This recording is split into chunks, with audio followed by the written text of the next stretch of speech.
Reborn होने के बाद मुझे शक हुआ कि मेरी पूरी फैमिली भी दोबारा जन्म लेकर आई है। लगता है उन्हें पता है कि वो प्लेन क्रैश जिसने मुझे 1000 टुकड़ों में उड़ा दिया था कोई एक्सीडेंट नहीं था। उन्हें यह भी पता है कि वो अडॉप्टेड बेटा जिसे वो इतना प्यार और दुलार देते थे आगे चलकर उनकी सारी दौलत छीन लेगा और आखिर में उन्हें बुढ़ापे में बिना किसी सहारे के झुग्गी बस्ती में फेंक देगा। अपनी किस्मत पर छोड़े गए।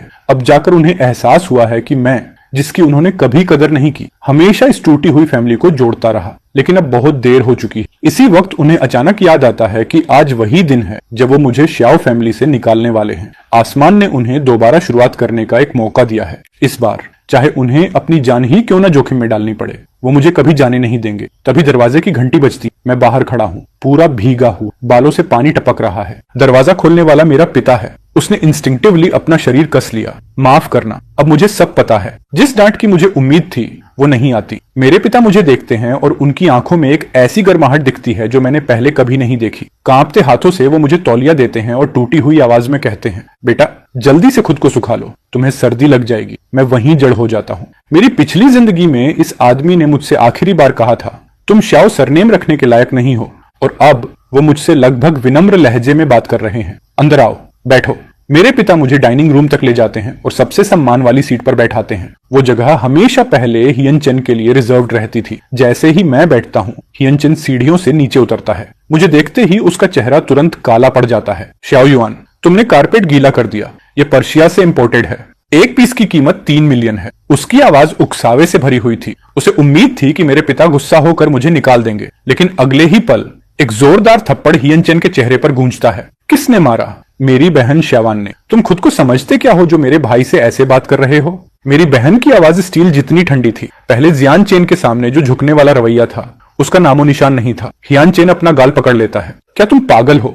उसके लिए मुझे मार रही हो? मैं पागल नहीं हूं। बस अब मैंने तुम्हारा असली चेहरा देख लिया है। मेरी बहन मुड़ती है और मुझे देखते हुए उसकी आंखों में गिल्ट और दर्द भर जाता है। श्याओ युआन, मुझे माफ कर दो।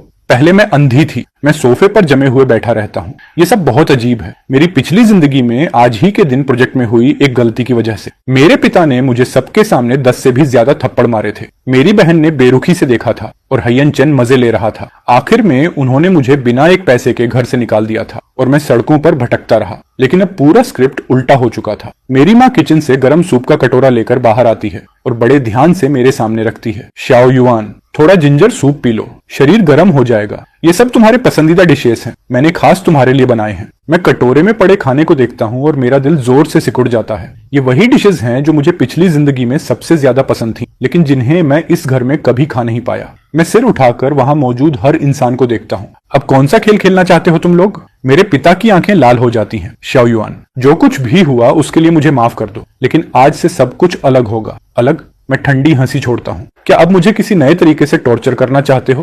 पहले उम्मीद देना और फिर उसे बेरहमी से कुचल देना। ऐसा नहीं है श्याओ युआन, हम पर भरोसा करो। हम सच में तुम्हारे साथ अच्छा व्यवहार करना चाहते हैं। मैं तुरंत सतर्क होकर खड़ा हो जाता हूँ। मुझे इसकी जरूरत नहीं। तभी मेरे पिता अचानक घुटनों पर बैठ जाते हैं। श्याओ ग्रुप का प्रेसिडेंट खुद मेरे सामने घुटनों पर था। श्याओ युआन, पापा तुमसे भीख मांगते हैं, मत जाओ।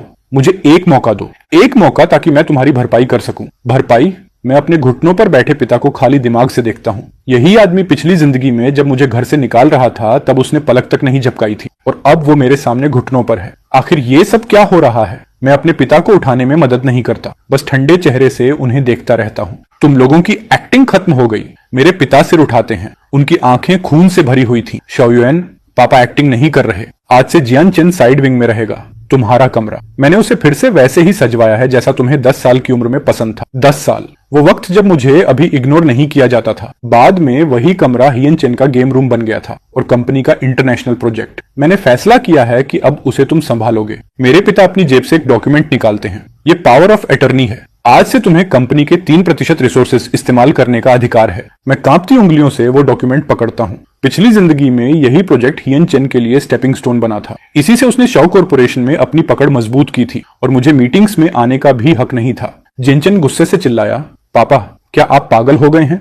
ये क्या कर सकता है? ये प्रोजेक्ट अगले 5 साल की कंपनी प्लानिंग से जुड़ा है। पिता ने जियान चेन को घूर कर देखा। कल से तुम साइड विंग में शिफ्ट हो जाओगे। मेन बिल्डिंग के सारे कमरे श्याओ युआन के लिए होंगे। किस हक से? जियान चेन दहाड़ा। मैं इस फैमिली में 10 साल से हूँ और आप लोग मुझे ऐसे निकाल रहे हैं। बहन रो पड़ी। क्योंकि तुम आउटसाइडर हो और वो हमारा अपना खून है। ये शब्द किसी चाकू की तरह थे, सीधे हियन चेन के दिल में धंस गए। उसने मुझे घूर कर देखा।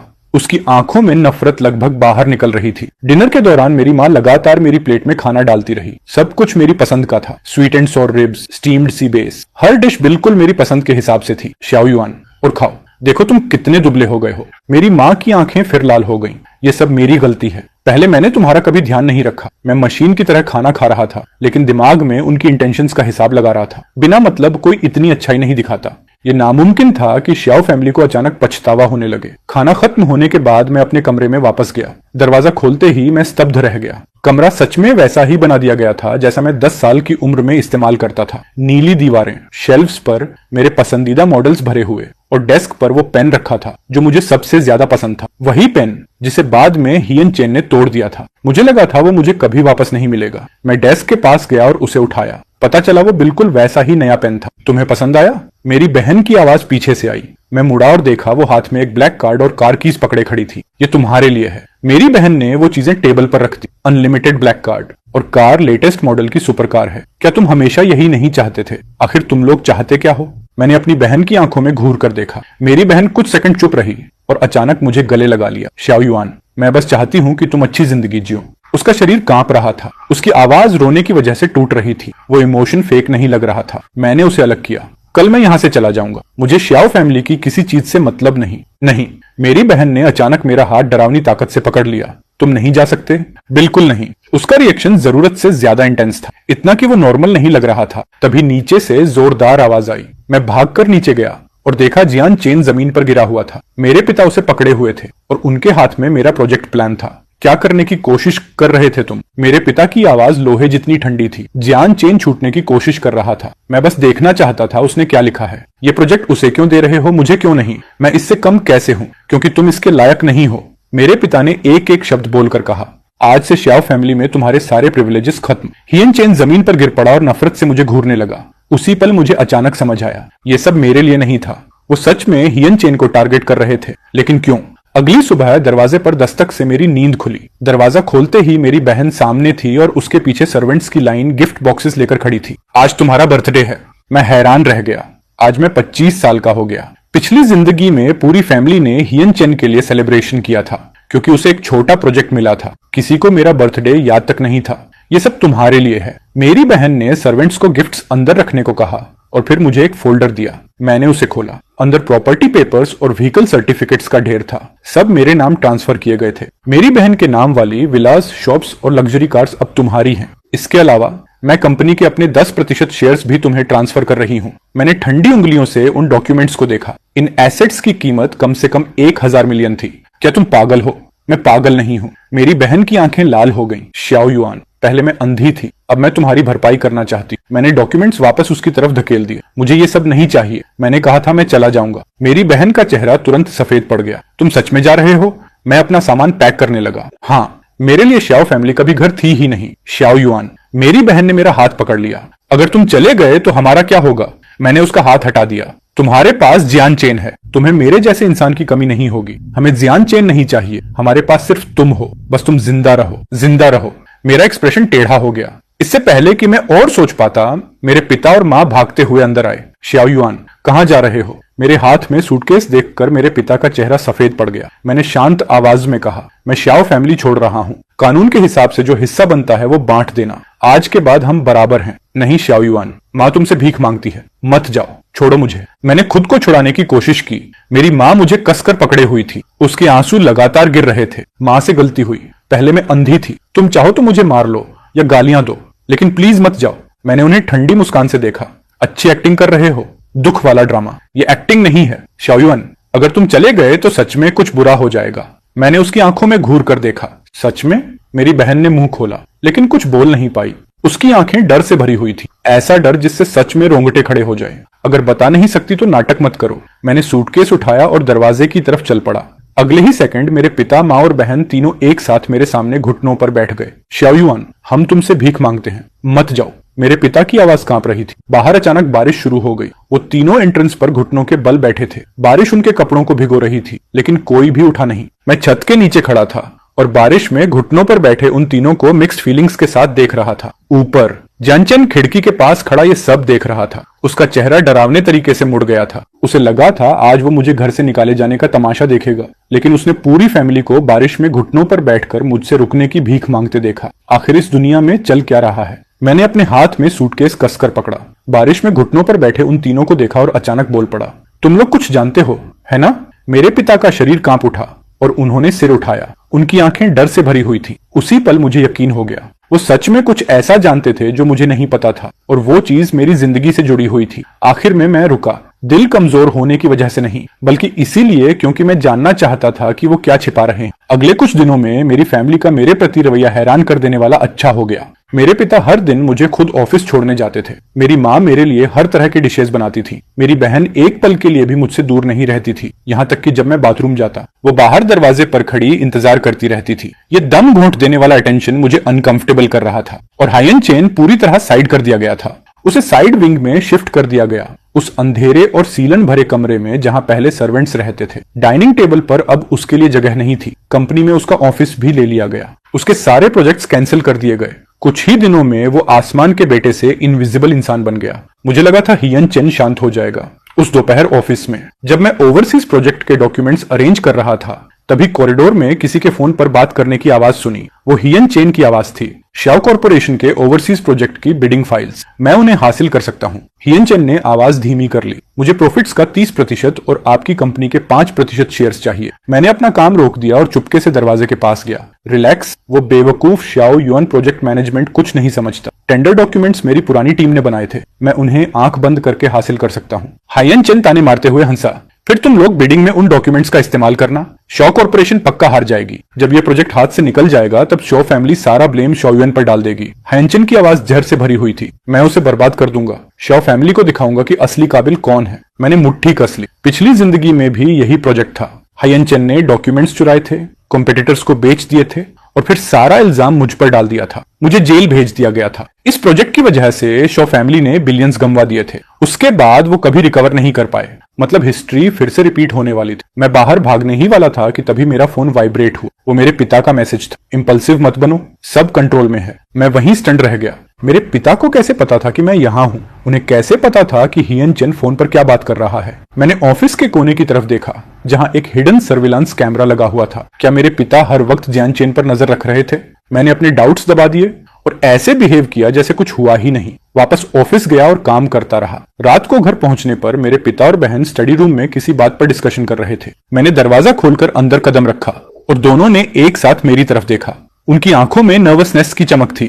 शाओ युआन बिना नॉक किए अंदर क्यों आए? मेरी बहन ने जल्दी से टेबल पर पड़े डॉक्यूमेंट्स छुपाते हुए कहा। मैंने डॉक्यूमेंट का एक कोना देखा जिस पर लिखा था, हियन चेन मूवमेंट ट्रैकिंग रिपोर्ट। क्या आप लोग जियान चेन की जासूसी कर रहे हो? मैंने सीधे पूछा। मेरे पिता कुछ सेकंड चुप रहे, फिर सिर हिलाया। हाँ, क्यों? वो तुम्हें नुकसान पहुंचाएगा। मेरे पिता ने मुझे कॉम्प्लिकेटेड नजरों से देखा। शाओ युआन, हियन चेन बहुत चालाक इंसान है। हमें उस पर हर समय नजर रखनी होगी। हम उसे तुम्हें नुकसान नहीं पहुंचाने देंगे। आपको कैसे पता कि वो मुझे नुकसान पहुंचाएगा? मैंने दबाव डालते हुए पूछा। आखिर आप लोग जानते क्या हो? मेरी बहन और पिता ने एक दूसरे की तरफ देखा। ये बात साफ करनी पड़ेगी शाओ युआन। कुछ बातें हैं जो अब भी हम तुम्हें नहीं बता सकते, लेकिन तुम्हें हम पर भरोसा करना होगा। हम जो कुछ भी कर रहे हैं तुम्हारी प्रोटेक्शन के लिए कर रहे हैं। मैंने उन्हें घूर कर देखा और अचानक कहा, आज हायन चेन ने ली ग्रुप से कांटेक्ट किया। वो टेंडर चुराकर कॉम्पिटिटर्स को बेचना चाहता है। मेरे पिता और बहन के चेहरों पर शौक नहीं था, बल्कि ऐसा एक्सप्रेशन था जैसे वो पहले से सब जानते हों। तुम लोगों को पहले से पता था? मैंने कहा। मेरे पिता ने मान लिया। हाँ, सिर्फ इतना ही नहीं, हमें उसके आगे के हर कदम तक का पता है। मैंने गहरी सांस ली। वो लोग सिर्फ जियान चेन की निगरानी नहीं कर रहे थे, बल्कि उन प्लान्स को भी जानते थे जो उसने अभी तक एग्जीक्यूट भी नहीं किए थे। ये बहुत ज्यादा अजीब था, जब तक कि वो इसे पहले जी ना चुके हों। मेरे दिमाग में एक पागलपन भरा ख्याल आया, क्या ये लोग भी रिबोर्न हुए हैं? शाओ युआन, तुम्हें बस इतना जानना है कि जियान चेन अब तुम्हें नुकसान नहीं पहुंचा सकता। इस बार हम उससे उसकी हरकतों की कीमत वसूल करेंगे।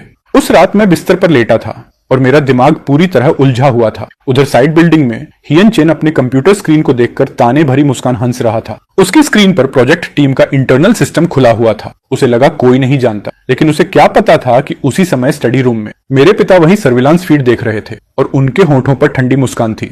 आओ जियानचेन, देखते हैं तुम और कितनी देर टिक सकते हो। 3 दिन बाद प्रोजेक्ट किक ऑफ मीटिंग में कॉन्फ्रेंस रूम कंपनी के टॉप एग्जीक्यूटिव से टोक एडिटिव से भरा हुआ था। मैं प्रोजेक्ट हेड होने के नाते मेन सीट पर बैठा था। हियनचेन एक कोने में बैठा मुझे अंधेरी नजरों से घूर रहा था। लेडीज एंड जेंटलमैन, ये ओवरसीज प्रोजेक्ट कंपनी की अगले 5 साल की स्ट्रेटेजी से जुड़ा हुआ है। मैंने डॉक्यूमेंट खोला। एस्टिमेटेड इन्वेस्टमेंट अमाउंट 2 बिलियन है और रिटर्न पीरियड 3 साल का।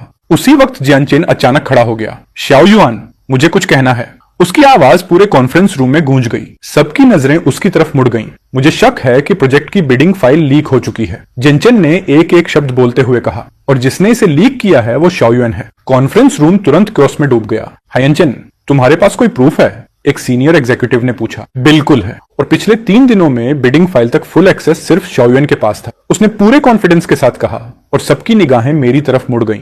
मैं अपनी सीट पर बिना एक्सप्रेशन के बैठा रहा। मेरी पिछली जिंदगी में भी यही हुआ था। हायनचेन ने सबके सामने मुझ पर कॉन्फिडेंशियल इंफॉर्मेशन लीक करने का इल्जाम लगाया था और फिर फेक प्रूफ्स पेश किए थे। मैं खुद को बचा नहीं पाया और आखिर में जेल भेज दिया गया था। लेकिन इस जिंदगी में स्क्रिप्ट अलग थी। जिनचेन, क्या तुम सच में ये कहना चाहते हो? मैंने शांत नजरों से उसे देखा। जिनचेन थोड़ा हक्का बक्का रह गया। शाओ युआन, क्या तुम्हें लगता है तुम इसे छुपा लोगे?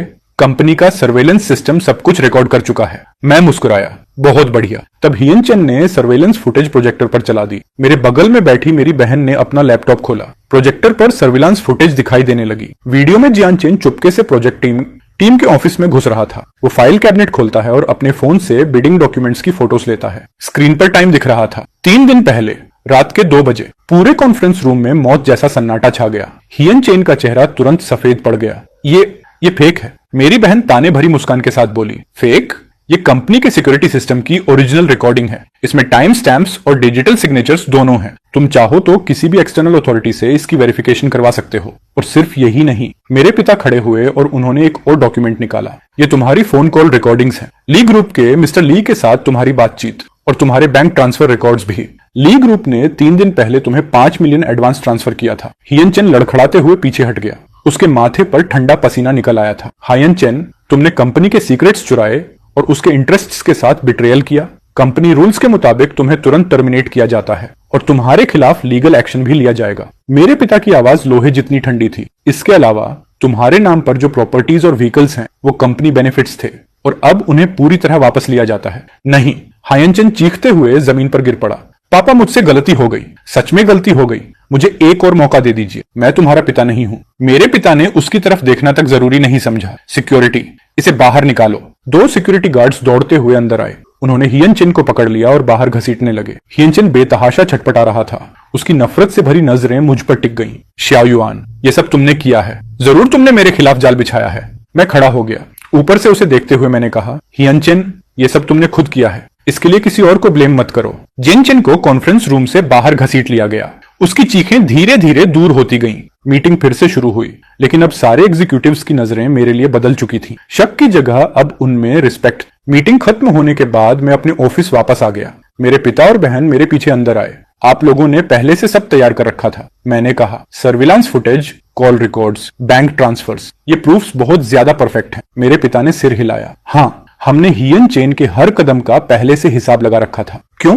मैं मुड़कर उनकी तरफ देखने लगा। आप लोगों को पहले से कैसे पता था कि वो ऐसा करेगा? मेरी बहन ने कुछ बोलने के लिए मुंह खोला, लेकिन आखिर में उसने सिर हिला दिया। शाओ युआन, अब और मत पूछो, मुझे पूछना ही होगा, मैंने दबाव डालते हुए कहा। तुम्हारा रिएक्शन बहुत ज्यादा अबनॉर्मल है। ऐसा लग रहा है जैसे तुम लोग ये सब पहले भी जी चुके हो। मेरे पिता और बहन के चेहरे एक साथ बदल गए।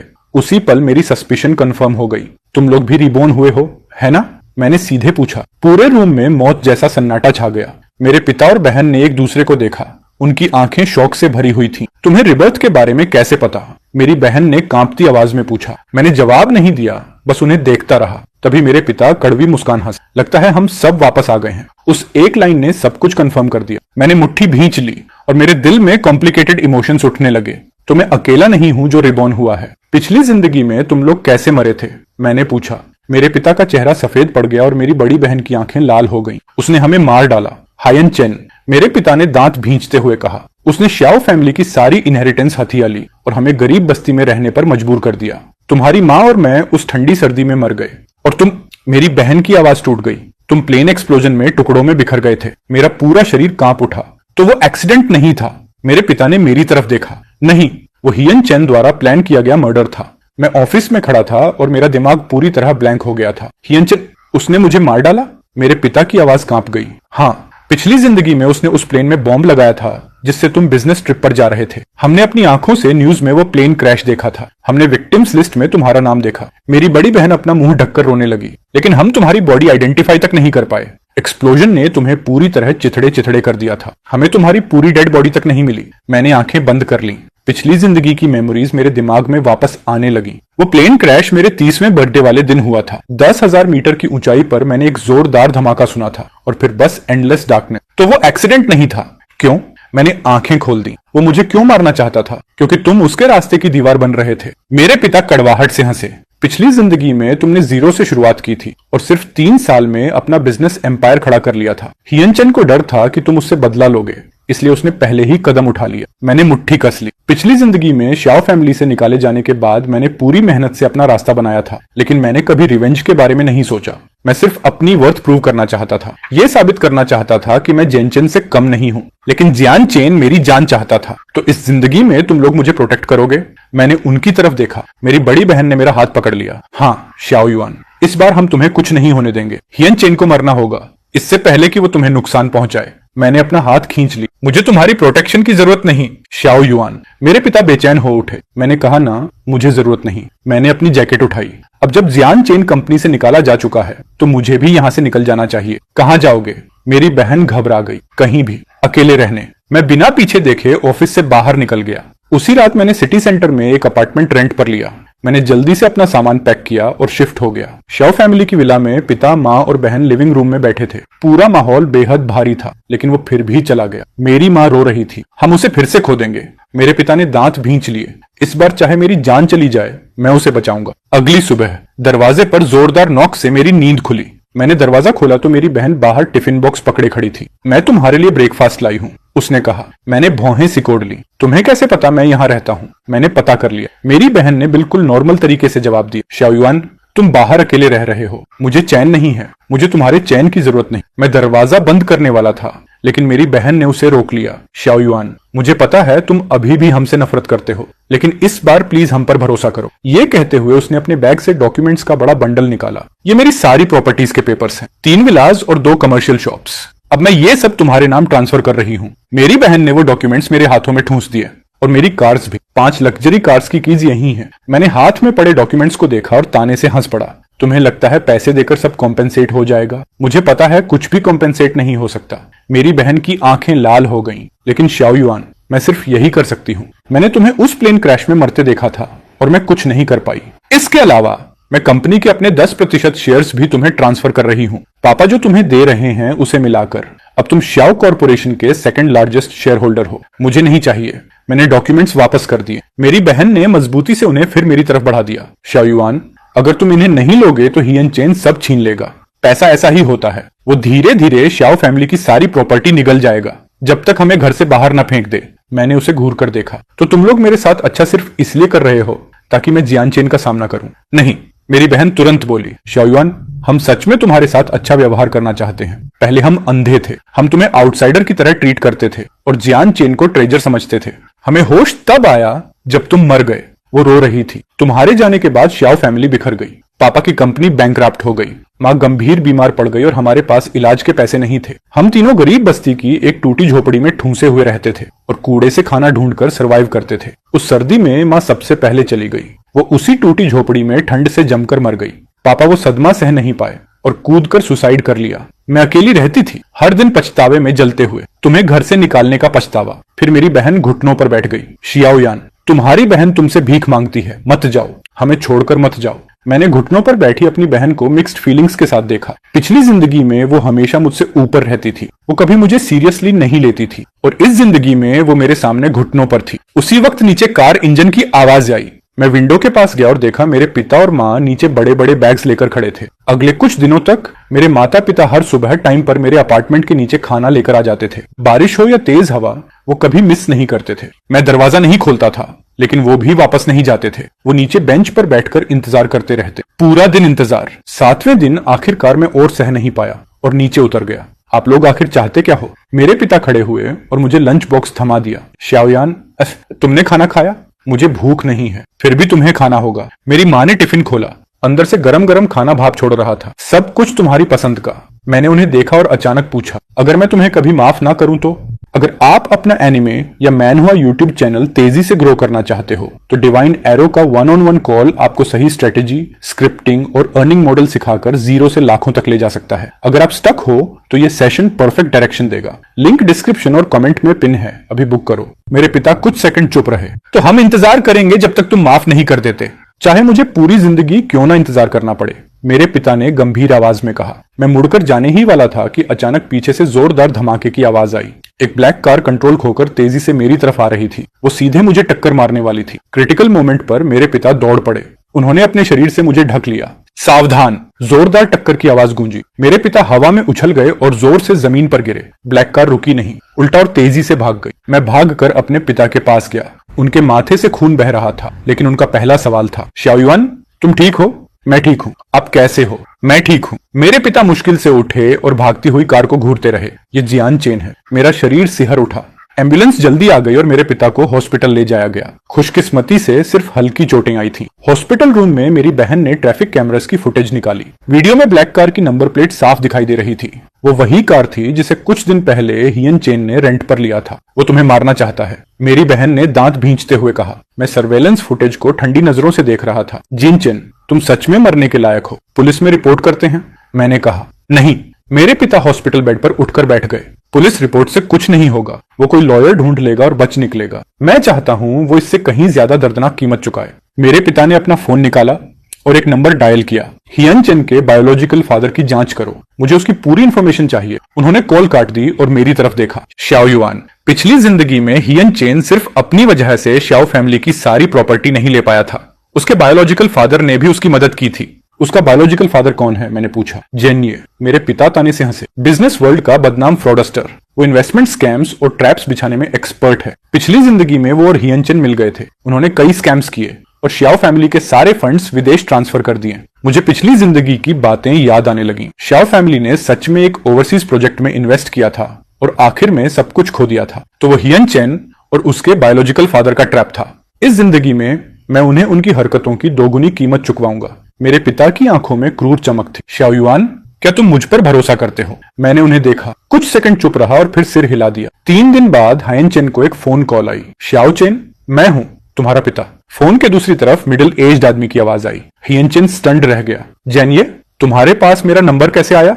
मैं हमेशा तुम पर नजर रखता रहा हूं, जियान ये ने कहा। मैंने सुना है तुम्हें शाओ फैमिली से निकाल दिया गया। तो क्या? जियान चेन ने ठंडी आवाज में कहा। मेरे पास एक प्लान है, ऐसा प्लान जिससे तुम फिर से सब हासिल कर सकते हो और शाओ फैमिली से जोरदार बदला भी ले सकते हो। उसने धीरे से कहा। मेरे पास एक ओवरसीज प्रोजेक्ट है जिसका रिटर्न 300% है। मुझे बस इतना चाहिए कि तुम शाओ फैमिली से धोखे से फंड्स निकलवाओ। अगर हम बाप बेटा मिलकर काम करें तो न सिर्फ बहुत बड़ा पैसा कमाएंगे बल्कि शाओ फैमिली को भी बर्बाद कर देंगे। हियन चेन लालच में आ गया। कौन सा प्रोजेक्ट? साउथ ईस्ट एशिया में माइनिंग डेवलपमेंट। जेन्ये बड़े कॉन्फिडेंस से बोला। मैं एक्सप्लॉयटेशन राइट्स पहले ही हासिल कर चुका हूं, बस इनिशियल कैपिटल की कमी है। ये प्रोजेक्ट सेफ भी है और प्रॉफिटेबल भी। 3 महीने में इन्वेस्टमेंट वापस आ जाएगी। हियन चेन कुछ सेकंड चुप रहा। अब मुझे शाओ फैमिली से निकाल दिया गया है। मैं उनके फंड्स कैसे हासिल करूंगा? तुम नहीं कर सकते, लेकिन शाओ युआन कर सकता है। जियान ये ताने से हंसा। क्या तुमने नहीं कहा था कि अब ओवरसीज प्रोजेक्ट्स शाओ युआन के हाथ में हैं? तुम्हें बस उसे इन्वेस्टमेंट के लिए कन्विंस करना है, बाकी हम संभाल लेंगे। वो मुझ पर भरोसा नहीं करेगा, तो उसे भरोसा करने पर मजबूर कर दो। जियान ये बोला। मैं डॉक्यूमेंट्स का पूरा परफेक्ट सेट तैयार करूंगा जिसमें एक्सप्लॉयटेशन राइट्स सर्टिफिकेट्स, जियोलॉजिकल सर्वे रिपोर्ट्स सब होंगे। तुम्हें बस ये डॉक्यूमेंट्स शाओ युआन को देने हैं, बाकी मुझ पर छोड़ दो। हियन चेन हिचकिचाया। सुनो शाओ चेन, ये हमारा आखिरी मौका है दोबारा ऊपर उठने का। जियान ये उसे बहकाने लगा। अगर ये मौका छोड़ दिया तो पूरी जिंदगी शाओ फैमिली के पैरों तले कुचले जाओगे। हियन चेन ने दांत भींच ली। ठीक है, मैं ये करूंगा। कॉल कटने के बाद हियन चेन को यह पता तक नहीं चला कि उसका फोन पहले ही लिसनिंग सॉफ्टवेयर से इन्फेक्टेड हो चुका था। शाओ फैमिली के स्टडी रूम में मेरे पिता ने पूरी रिकॉर्डिंग सुनी और ठंडी हंसी हंसे। मछली कांटे में फंस चुकी है। पापा, क्या आप सच में शाओ युआन को इस प्रोजेक्ट में इन्वॉल्व करने वाले हो? मेरी बहन ने चिंता से पूछा। रिलैक्स, ये प्रोजेक्ट मैंने खुद डिजाइन किया है, मेरे पिता बोले। जेन ये सोच रहा है कि वो हमें ट्रैप में फंसा रहा है, लेकिन उसे नहीं पता कि असली ट्रैप में वो खुद है। क्या मतलब? मैंने पूछा। मेरे पिता ने कंप्यूटर खोला। स्क्रीन पर डिटेल्ड प्लान दिख रहा था। ये माइनिंग डेवलपमेंट प्रोजेक्ट सच में एग्जिस्ट करता है, लेकिन वो माइन बहुत पहले ही मैंने खरीद ली थी। मेरे पिता बोले, जेनीए ने जो एक्सप्लॉयटेशन परमिट हासिल किया है वो फेक है। उसे लगता है कि वो हमें स्कैम करेगा, लेकिन असल में उसका लगाया हर पैसा पानी में जाएगा। मैंने प्लान देखा और अचानक मेरे पिता की इंटेंशन समझ आ गई। आप चाहते हो हियनचेन अपना सारा पैसा इसमें लगा दे? सिर्फ उसका नहीं, जियान ये का भी, और जितना वो लोग उधार ले सकें उतना भी। मेरे पिता की आंखों में क्रूर चमक उभरी। इस बार मैं बाप बेटे को सड़क पर ले आऊंगा। अगले एक हफ्ते तक हियनचेन लगातार जानिए के घर आता जाता रहा। दोनों मिलकर श्याओ फैमिली के फंड्स ठगने की प्लानिंग कर रहे थे। जानिए ने डॉक्यूमेंट्स का पूरा परफेक्ट सेट तैयार किया। Fake exploitation certificates, geological reports और प्रॉफिट प्रोजेक्शंस। स्कैम को और रियल दिखाने के लिए जानिए ने अपने पुराने कनेक्शंस इस्तेमाल किए और कई एक्सपर्ट्स तक हायर किए जो प्रोजेक्ट के सपोर्ट में बोले। हियनचेन उन डॉक्यूमेंट्स को लालच भरी आंखों से देख रहा था। पापा, इस बार हम जरूर सफल होंगे। बिल्कुल, जियान ये ताने से हंसा। जब हम श्याओ फैमिली का पैसा ठग लेंगे तब बाप बेटा विदेश भागकर आराम की जिंदगी जिएंगे। उन्हें क्या पता था कि ये सब मेरे पिता की निगरानी में चल रहा है और मैं इस काउंटर अटैक की सबसे अहम पीस बनने वाला था। श्याओ युआन, तैयार हो? मेरे पिता ने पूछा। मैंने सिर हिला दिया। उन्हें आने दो। जिस दिन जियान चेन मुझसे मिलने आया, मैं कंपनी में डॉक्यूमेंट्स रिव्यू कर रहा था। श्याओ युआन, मुझे तुमसे बात करनी है। वो ऑफिस के दरवाजे पर खड़ा था, चेहरे पर कॉम्प्लिकेटेड एक्सप्रेशन ली। बोलो। मैंने बिना सिर उठाए जवाब दिया। हायनचन अंदर आया, दरवाजा बंद किया और अपने ब्रीफ केस से मोटी फाइल निकाली। मुझे पता है तुम अब मुझसे नफरत करते हो, लेकिन इस प्रोजेक्ट में तुम्हारी जरूर इंटरेस्ट होगी। हायनचन ने डॉक्यूमेंट्स मेरे डेस्क पर रख दिए। South east Asia mining development, 300% profit return, 3 महीने में इन्वेस्टमेंट रिकवरी। मैंने फाइल खोली और ध्यान से पढ़ने लगा। Exploitation right certificate, geological survey report, profit projections. हर डॉक्यूमेंट बेहद परफेक्शन के साथ बनाया गया था। अगर मुझे पहले से ना पता होता कि ये ट्रैप है तो शायद मैं भी यकीन कर लेता। ये प्रोजेक्ट तुम्हें कहां से मिला? मैंने पूछा। एक दोस्त ने इंट्रोड्यूस कराया। जैनचन बोला। श्याओ युआन, मुझे पता है हमारे बीच प्रॉब्लम्स हैं, लेकिन बिजनेस तो बिजनेस होता है। ये प्रोजेक्ट असली है। मैं खुद इसमें 5 लाख इन्वेस्ट कर चुका हूँ। 5 लाख, यानी हियनचेन की इन सालों की सारी सेविंग्स। मैं अंदर ही अंदर ताने से हंसा, लेकिन चेहरे पर कोई एक्सप्रेशन नहीं आने दिया। मैं सोचूंगा। ज्यादा मत सोचो, हायनचन जल्दी से बोला। इस प्रोजेक्ट की बहुत डिमांड है। कई कंपनीज पहले से नेगोशिएशन कर रही हैं। मैंने सिर हिलाया। जिनचेन के जाते ही मैंने तुरंत अपने पिता को कॉल किया। वो फंस चुका है। उसने पहले ही 5 लाख इन्वेस्ट कर दिए हैं। बहुत बढ़िया, मेरे पिता बोले। अब उसे इन्वेस्टमेंट बढ़ाने पर मजबूर करो। अपने पिता के प्लान के मुताबिक मैंने प्रोजेक्ट में इंटरेस्ट दिखाना शुरू किया, लेकिन साथ ही कई ऑब्जेक्शंस भी उठाए। मेरे डाउट्स दूर करने के लिए हियनचेन लगातार और प्रूफ्स लाने लगा, यहां तक कि वो मुझे उन एक्सपर्ट्स से मिलवाने भी ले गया। एक्सपर्ट्स उस प्रोजेक्ट की इतनी तारीफ करते हैं कि गारंटीड प्रॉफिट जैसा फील होने लगता है। मैं दिखावा करता हूं कि मैं कन्विंस हो गया हूं और टेस्ट के तौर पर 10 मिलियन इन्वेस्ट करने की बात करता हूं। हेनचेन खुशी से पागल हो जाता है और तुरंत जियानिए को कांटेक्ट करता है। पापा, श्याओ युआन 10 मिलियन इन्वेस्ट करने वाला है। जियान चेन फोन पर एक्साइटेड होकर बोलता है। बहुत बढ़िया। जेनिए दूसरी तरफ हंसता है, लेकिन 10 मिलियन काफी नहीं है। तुम्हें उसे इन्वेस्टमेंट बढ़ाने पर मजबूर करना होगा। कोशिश करो कि श्याओ फैमिली ओवरसीज प्रोजेक्ट के सारे फंड्स इसमें लगा दे। मैं कोशिश करूंगा। हियनचेन कॉल काटता है और मेरी तरफ मुड़ता है। श्याओ युआन, 10 मिलियन बहुत कम है। इस प्रोजेक्ट में कम से कम 50 मिलियन लगाने होंगे, तभी सबसे बड़ा शेयर मिलेगा। 50 मिलियन? मैं भौहें सिकोड़ लेता हूँ। ये बहुत बड़ी रकम है। मुझे बोर्ड ऑफ डायरेक्टर्स से कंसल्ट करना पड़ेगा। तो जल्दी करो। हियनचेन मुझे उकसाता है। ऐसा मौका बार बार नहीं मिलता। अगर मिस कर दिया तो पछताओगे। मैं घर लौटकर अपने पिता को सारी बात बताता हूँ। वो चाहता है कि मैं 50 मिलियन इन्वेस्ट करूं। दे दो उसे। मेरे पिता ताने से हंसते हैं। सिर्फ 2 ही मत, बल्कि उसे ऐसा फील होने दो कि पैसा बहुत आसानी से मिल गया, ताकि उसकी गार्ड नीचे गिर जाए। अगले दिन मैंने बोर्ड मीटिंग बुलाई और इस प्रोजेक्ट में 50 मिलियन इन्वेस्ट करने का प्रपोजल रखा। डायरेक्टर्स ने विरोध किया। उन्हें रिस्क बहुत बड़ा लग रहा था, लेकिन मेरे पिता ने अपना फैसला थोप दिया और इन्वेस्टमेंट तुरंत अप्रूव कर दी। जब हायनचेन को यह खबर मिली, वो एक्साइटमेंट से कांप उठा। उसने तुरंत जियानिए को कॉल किया। पापा, हम सफल हो गए। श्याओ फैमिली 50 मिलियन इन्वेस्ट करने वाली है। बहुत बढ़िया। जियानिए फोन के दूसरी तरफ हंसा। श्याओ चेन, इस बार हम जीत गए। जैसे ही पैसा हाथ में आएगा, हम तुरंत उसे ओवरसीज अकाउंट्स में ट्रांसफर करेंगे और फिर दूर भाग जाएंगे। और श्याओ युआन, उन्हें भाड़ में जाने दो। हमें फर्क नहीं पड़ता वो जियन या मरे। जानिए तिरस्कार से मुस्कुराया। वैसे भी ये प्रोजेक्ट पहले से बंद पड़ा हुआ माइनिंग साइट है। जो पैसा वो लोग इन्वेस्ट करेंगे, उसका एक पैसा भी वापस नहीं मिलेगा। हियनचेन एक पल के लिए हिचकिचाया। पापा, क्या ये थोड़ा ज्यादा क्रूअल नहीं है? क्रूअल?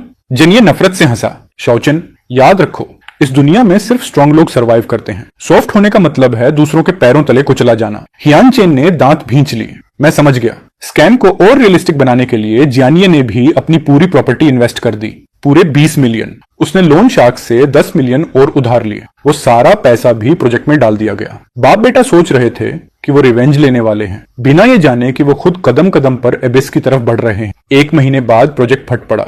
गवर्नमेंट ने अचानक माइन बंद कर दी। Reason? Exploitation right certificate fake था। जेन ये और हियन चेन का लगाया हुआ सारा पैसा डूब गया। हियन चेन मेरे ऑफिस में घुस आया। उसका चेहरा भूत की तरह सफेद था। शाओ युआन, प्रोजेक्ट में प्रॉब्लम हो गई है। मुझे पता है, मैंने शांत आवाज में कहा। इसीलिए मैंने असली में पैसा इन्वेस्ट नहीं किया। हायन चेन स्टन्ड रह गया। तुम्हें लगता है मैं ये मान लूंगा? मैं ताने से मुस्कुराया। हायन चेन, तुम्हारे हर कदम पर हमारी नजर थी। हियन चेन लड़खड़ाकर पीछे हट गया, फिर धम्म से जमीन पर गिर पड़ा। उसके लगाए हुए 5 मिलियन उसकी सारी सेविंग्स थे। जेनिये की हालत और भी खराब थी। उसने सिर्फ 20 मिलियन नहीं गंवाए, बल्कि लोन शार्क्स के 10 मिलियन भी उसके सिर पर चढ़ गए। एक ही रात में बाप बेटा रिवेंज के सपनों से कर्ज में डूबे हुए लोगों में बदल गए।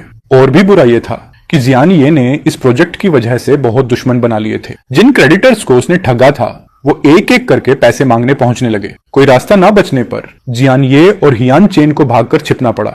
अगले कुछ दिनों में मैंने श्याओ ग्रुप का मेन बिजनेस संभालना शुरू कर दिया। हायन चेन पूरी तरह गायब हो गया। सुना गया कि वो और जियानिये शहर के किसी पुराने इलाके में छिपे हुए हैं। हर दिन क्रेडिटर्स उनका पीछा कर रहे हैं। सब कुछ धीरे धीरे बेहतर हो रहा था, लेकिन मेरे मन में हमेशा एक सवाल बना रहता था। रिबर्थ के बाद उन्हें पिछली जिंदगी की बातें इतनी क्लियरली कैसे याद थीं?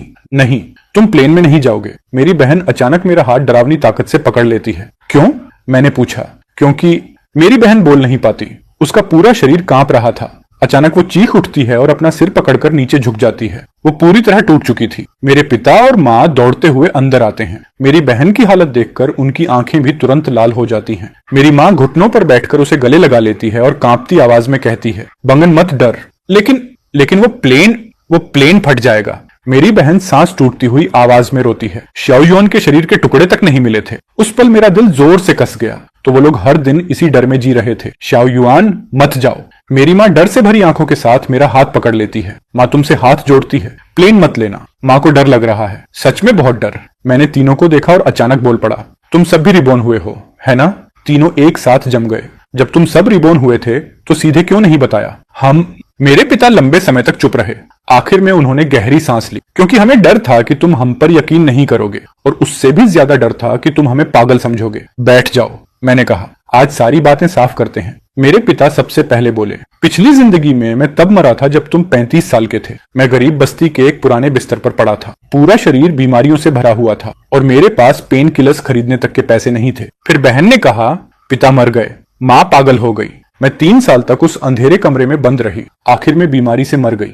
उसकी आवाज कांप रही थी। मैं खुद से नफरत करती थी, इतनी कि मर जाना चाहती थी। और फिर हम सब वापस आ गए। मेरे पिता मेरी तरफ देखते हैं। हम तुम्हारे 25वें बर्थडे वाले दिन लौटे, उसी दिन जिस दिन हम तुम्हें घर से निकालने वाले थे। हम तीनों उसी दिन जागे और पता चला कि हम सब रिबॉर्न हो चुके हैं। मेरी माँ बोली। मैं उनकी कहानी सुनता रहा। मेरे दिल में कॉम्प्लिकेटेड फीलिंग्स उठ रही थी। तो तुम्हें पता था कि जियान चेन मुझे नुकसान पहुंचाएगा? तुम्हें पता था कि वो प्लेन एक्सीडेंट करवाएगा? हाँ, मेरे पिता ने सिर हिलाया। पिछली जिंदगी में तुम्हारे 30वें बर्थडे वाले बिजनेस ट्रिप के दिन जियान चेन ने एयरपोर्ट पर बम लगवाया था। हमने अपनी आंखों से न्यूज देखी थी। विक्टिम्स लिस्ट में तुम्हारा नाम देखा था। हम तुम्हारी बॉडी लेने गए थे। हम बुरी तरह रोए थे, लेकिन हमें सिर्फ तुम्हारे जले हुए कपड़ों के टुकड़े और तुम्हारी घड़ी मिली थी। मैंने आंखें बंद की और गहरी सांस ली। मैं भी रिबॉर्न हुआ हूँ, मैंने कहा। तीनों ने एक साथ सिर उठा लिया। उनकी आंखें शौक से भरी थीं। मैं उस प्लेन एक्सप्लोजन में मरा था और फिर 25 साल की उम्र में वापस आ गया। मैंने उनकी तरफ देखा। मुझे लगा सिर्फ मैं ही रिबॉर्न हुआ हूँ। मैंने नहीं सोचा था कि तुम लोग भी वापस आ जाओगे। लिविंग रूम में फिर से सन्नाटा छा गया। श्याओ युआन, इस बार हम तुम्हें कुछ नहीं होने देंगे, मेरे पिता ने गंभीर आवाज में कहा। जेन चेन को तुम्हें नुकसान पहुंचाने से पहले मरना होगा। मैंने सिर हिला दिया। मुझे पता है क्या करना है। सच कबूल करने के बाद हमारे परिवार का रिश्ता पूरी तरह बदल गया। अब हम एक दूसरे को टेस्ट नहीं कर रहे थे। अब हम सच में एक ही साइड पर खड़े थे। मेरे पिता ने जियान चेन और उसके बायोलॉजिकल फादर पर निगरानी और बढ़ा दी। उनकी हर मूवमेंट कंट्रोल में थी। हियन चेन और जियान ये गरीब इलाके में छिपे हुए थे। हर दिन क्रेडिटर्स उनका पीछा करते थे और वो मिजरेबल जिंदगी जी रहे थे। मुझे लगा वो लोग शांत हो जाएंगे, लेकिन मैंने डेस्परेट इंसानों की पागलपन को अंडर एस्टिमेट कर दिया। उस रात सर्वेलेंस टीम ने अर्जेंट मैसेज भेजा। डायरेक्टर श्याओ, जियान चेन और जियान ये ने एक डेंजरस आदमी से कांटेक्ट किया है। वीडियो में हियन चेन और जियान ये एक एबेंडेंड वेयर हाउस में एक गंजे खतरनाक दिखने वाले आदमी से बात कर रहे थे। अगर तुम लोग श्याओ वैन को किडनैप करने में हमारी मदद करो तो मैं तुम्हें 10 मिलियन दूंगा। जियान ये बोला। गंजा आदमी ताने से हंसा। श्याओ फैमिली की इल्डेस्ट डॉटर को किडनैप करना? तुम लोग पागल हो। हम पागल नहीं हैं। हियन चेन की आंखों में खतरनाक चमक थी। श्याओ फैमिली ने हमें बर्बाद किया है, अब हम उन्हें कीमत चुकवाएंगे। और श्याओ वैन को पकड़ने के बाद गंजे आदमी ने पूछा, हम श्याओ फैमिली से सारा कैश रैंसम में मांगेंगे। जनिये ने एक प्लेन टिकट निकाली। मैंने ओवरसीज फ्लाइट पहले ही बुक कर ली है, जैसे ही पैसा मिलेगा हम प्लेन पकड़कर विदेश भाग जाएंगे। श्याओ फैमिली पुलिस बुला लेगी? नहीं बुलाएगी। हियनचन ताने से मुस्कुराया, जब तक श्याओ वैन हमारे हाथ में है वो पुलिस की हिम्मत नहीं करेंगे। और इतना ही नहीं, मैं उन सबको प्लेन में चढ़ाऊंगा। 10,000 मीटर की ऊंचाई पर मैं पूरी श्याओ फैमिली को खत्म कर दूंगा। गंजा आदमी स्टंड रह गया। तुम प्लेन उड़ाने वाले हो? हाँ। जानिए ने अपने बैग से रिमोट निकाला। ये टाइम बॉम्ब का डिटोनेटर है। मैंने पहले ही कुछ स्टाफ को ब्राइब कर लिया है। बॉम्ब प्लेन में इंस्टॉल कर दी जाएगी। जैसे ही प्लेन उड़ान भरेगा मैं बटन दबाऊंगा और पूरी श्याओ फैमिली मर जाएगी। तुम दोनों काफी रूथलेस हो। गंजे आदमी ने थंब उठाया। डील पक्की। 10 मिलियन से एक पैसा कम नहीं। सर्वेलेंस फुटेज खत्म हुई। वीडियो देखने के बाद मेरा पूरा शरीर ठंडा पड़ गया। तो पिछली जिंदगी का प्लेन क्रैश ऐसे प्लान किया गया था। वो लोग मेरी बहन को टारगेट करने वाले थे। मैंने अपने पिता की तरफ देखा। उनका चेहरा गुस्से से नीला पड़ चुका था। मैं उन्हें सफल नहीं होने दूंगा। नहीं, मैंने अचानक कहा, उन्हें मेरी बहन को किडनैप करने दो। क्या? मेरे पिता और माँ एक साथ चिल्ला उठे। ये उन्हें हमेशा के लिए खत्म करने का अकेला मौका है। मैंने शांत आवाज में कहा, अगर हम अब भी पुलिस बुलाते हैं तो ज्यादा से ज्यादा उन्हें कुछ साल की जेल होगी। लेकिन अगर हम उन्हें किडनैपिंग करने दें और उन्हें लगे कि वो सक्सेसफुल होने वाले हैं, तब हम उन्हें रंगे हाथ पकड़ेंगे और उन्हें डेथ सेंटेंस मिलेगी। लेकिन ये बहुत डेंजरस है। मेरी माँ डर से बोली, अगर कुछ गलत हो गया तो? कुछ गलत नहीं होगा। मैंने अपनी बहन की तरफ देखा। बहन, क्या तुम कोऑपरेट करोगी? मेरी बहन ने बिना हिचकिचाए सिर हिला दिया। हाँ, जब तक हायन चेन खत्म हो जाए मैं कुछ भी करने को तैयार हूँ। मेरे पिता लंबे समय तक चुप रहे और आखिर में सिर हिला दिया। ठीक है, लेकिन हमें पूरी तैयारी करनी होगी। हम श्याओ वैन को चोट नहीं लगने दे सकते। अगले 3 दिनों तक हमने डिटेल्ड प्लान बनाया। मेरे पिता ने सबसे एलीट बॉडीगार्ड्स को सीक्रेटली मेरी बहन की प्रोटेक्शन में लगा दिया। साथ ही उन्होंने उसके शरीर पर हिडन ट्रैकर और माइक्रोफोन भी लगा दिया। चौथे दिन प्लान के मुताबिक मेरी बहन अकेली शॉपिंग मॉल गई। गंजे आदमी और उसके आदमियों ने पार्किंग लॉट में उसका किडनैपिंग कर लिया। उसने कोई रेजिस्टेंस नहीं किया और खुद को कार में डालने दिया। कार एबंडेंड वेयर हाउस पहुंची। जैन चेन और जन ये पहले से वहां इंतजार कर रहे थे। श्याओ वैन। काफी समय बाद मुलाकात हुई। हाइन चेन ने कुर्सी से बंधी मेरी बहन को ट्विस्टेड स्माइल के साथ देखा। हियन चेन, तुम्हें पछताना पड़ेगा, मेरी बहन ने ठंडी आवाज में कहा। पछताना? जनचन नीचे झुका और मेरी बहन की ठुड्डी पकड़ ली। जिस बात का मुझे सबसे ज्यादा पछतावा है वो ये कि मैंने तुम्हारे पूरे परिवार को पहले ही क्यों नहीं मार दिया। श्याओ फैमिली को कॉल करो। जैन ये बोला। उन्हें कहो पूरा कैश लेकर एयरपोर्ट आए। पुलिस को खबर ना करें वरना हम इसे मार देंगे। गंजे आदमी ने श्याओ फैमिली को फोन लगाया। मिस्टर श्याओ, आपकी बेटी हमारे हाथ में है। गंजा आदमी ताने से हंसा। अगर चाहते हो वो जिंदा रहे तो 100 मिलियन कैश लेकर एयरपोर्ट आओ। याद रखना, सिर्फ तुम तीनों आना, पुलिस नहीं, कोई बॉडीगार्ड्स नहीं। फोन के दूसरी तरफ मेरे पिता की आवाज कांप रही थी। मैं वादा करता हूँ, लेकिन मेरी बेटी को चोट मत पहुंचाना। ये इस बात पर डिपेंड करता है कि तुम कोऑपरेट करते हो या नहीं। गंजे आदमी ने फोन काट दिया। हियन चेन और जियान ये ने एक दूसरे को देखा। उनकी आंखों में सेटिस्फैक्शन चमक रही थी। उन्हें लगा इस बार आखिरकार वो रिवेंज ले पाएंगे। लेकिन उन्हें नहीं पता था कि ये आखिरी ट्रैप था जो हमने उनके लिए तैयार किया था। 2 घंटे बाद मैं, मेरी माँ और मेरे पिता 100 मिलियन कैश लेकर एयरपोर्ट पहुंचे। हियन चेन और जियान ये मेरी बहन को पकड़कर वहां आए। गंजा आदमी और उसके साथी भी वहीं थे। पैसा लाए? जियान ये ने पूछ। ले आए। मेरे पिता ने सूटकेसेस की तरफ इशारा किया। पूरे 100 मिलियन, एक पैसा भी कम नहीं। बहुत बढ़िया। जियान ये ताने से हंसा। अब तुम लोग हमारे साथ प्लेन में चढ़ोगे? प्लेन में? मैंने भौहें सिकोड़ ली। तुम लोग करना क्या चाहते हो? सीधा तुम्हें दूसरे दुनिया भेजना। जियान चेन क्रूर मुस्कान के साथ बोला। तुम इतने इंटेलिजेंट भी नहीं निकले। अब तक समझे नहीं? इस प्लेन में बॉम्ब है। मेरा चेहरा तुरंत सफेद पड़ गया। मेरे पिता और माँ भी डर गए। जिनचेन, तुम पागल हो गए हो?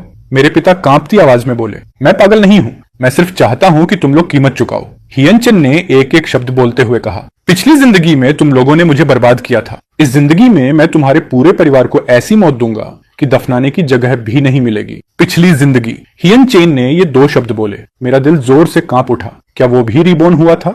ड्रामा मत करो शाओयुएन। हियनचन ने मुझे तिरस्कार से देखा। क्या तुम्हें लगता है सिर्फ तुम लोग रिबॉर्न हुए हो? मैं भी वापस आया हूँ। इस जिंदगी में मैं तुम्हें और भी दर्दनाक मौत दूंगा। तो जियान चेन भी रिबॉर्न हुआ था। उसे भी पिछली जिंदगी की सारी बातें याद थी। उन्होंने हमें जबरदस्ती प्लेन में चढ़ा दिया।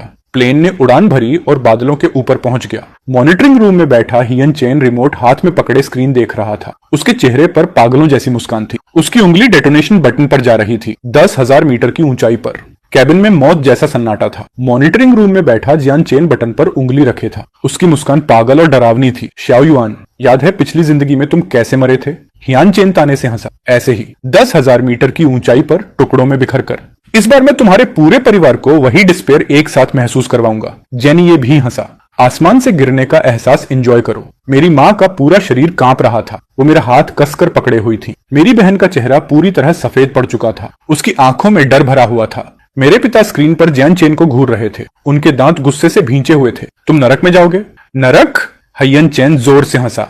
उसके लिए पहले तुम्हें जाना होगा। उसने पूरी ताकत से बटन दबा दिया। Good bye Shao Yuan. जिस पल उसने बटन दबाया सबने आंखें बंद कर लीं। उसी पल पिछली जिंदगी की यादें सबके दिमाग में घूम गईं। उन्हें वो दिन याद आया जब मैं प्लेन एक्सप्लोजन में मरा था। उन्हें वो दिन याद आया जब वो मेरी बॉडी आइडेंटिफाई करने गए थे। वो केओस, वो डिस्पेयर। उन्हें अपनी पूरी जिंदगी का रिग्रेट और दर्द याद आ गया। इस बार हम साथ मरेंगे। मेरे पिता की आवाज टूट गई। शाओ युआन, इस बार पापा तुम्हें अकेला नहीं छोड़ेंगे। लेकिन एक्सपेक्टेड एक्सप्लोजन नहीं हुआ। 1 second, 2 second, 3 second. Monitoring room में जियान चेन स्टंड रह गया। उसने रिमोट की तरफ देखा और पैनिक में बार बार बटन दबाने लगा। क्या हो रहा है? बॉम्ब क्यों नहीं फटा? कैबिन का दरवाजा खुला। कैप्टन बाहर आया। उसके चेहरे पर ताने भरी मुस्कान थी। बॉम्ब पहले ही डीएक्टिवेट की जा चुकी है। मॉनिटरिंग रूम का दरवाजा अचानक खुला और हेवीली आर्मर्ड पुलिस अंदर घुस आई। कोई हिलेगा नहीं। पुलिस। गंजे आदमी को तुरंत दबोच लिया गया। हियन चेन पहले ही जमीन पर गिर चुका था। वो घुटनों पर था। उसकी आंखें डिस्पेयर से भरी हुई थी। क्यों? तुम लोग हमेशा जीत कैसे जाते हो? क्योंकि इस बार हम एक परिवार हैं। मैंने स्क्रीन पर जियान चेन को देखते हुए कहा। और तुम हमेशा अकेले थे। उसी पल प्लेन जोर जोर से हिलने लगा। कैप्टन का चेहरा सफेद पड़ गया और वो दौड़ता हुआ बाहर आया। बुरा हो गया। प्लेन पहले ही डैमेज हो चुका है। हमें इमरजेंसी लैंडिंग करनी होगी। क्या? मेरे पिता चिल्ला उठे। कंट्रोल सिस्टम डिस्ट्रॉय हो चुका है। कैप्टन बोला। प्लेन बिना कंट्रोल के नीचे गिर रहा है। हमें समुद्र में इमरजेंसी लैंडिंग करनी होगी वरना हम सब मर जाएंगे। कैबिन तुरंत कियोस में डूब गया। एयर होस्टेसेस सबको लाइफ जैकेट्स पहनाने लगी। प्लेन बुरी तरह कांप रहा था और तेजी से नीचे गिरने लगा। सब लोग पकड़ लो, कैप्टन चिल्लाया। फिर जोरदार धमाका हुआ। प्लेन पूरी ताकत से समुद्र की सतह से टकराया। समुद्र का पानी कैबिन में घुस पड़ा। बर्फ जैसा ठंडा और चुभने वाला। मैं अपने पिता और बहन के बीच प्रोटेक्टेड था। वो दोनों अपने शरीर से मुझे इंपैक्ट से बचा रहे थे। कैबिन धीरे धीरे डूबने लगा। समुद्र का पानी घुटनों तक पहुंच गया। मैं पागलों की तरह स्ट्रगल करने लगा, अपने माता पिता और बहन को बचाने की कोशिश करते हुए। जाइए, भाग जाइए। मेरे पिता ने मुझे एग्जिट की तरफ धक्का दिया। मैं नहीं जाऊंगा। हम सब साथ जाएंगे, मैं चिल्लाया। बात मानो, मेरी बहन रोते हुए बोली। शाओ युआन, तुम्हें जीना होगा। तुम्हें जीना ही होगा। समुद्र का पानी लगातार ऊपर चढ़ रहा था। कैबिन पूरी तरह डूबने वाला था। उधर हियन चेन को पुलिस कार तक ले जाया जा रहा था। उसकी आंखें पूरी खुली हुई थी, डर और डिस्पेयर से भरी हुई। समुद्र का पानी पागलों की तरह अंदर घुस रहा था।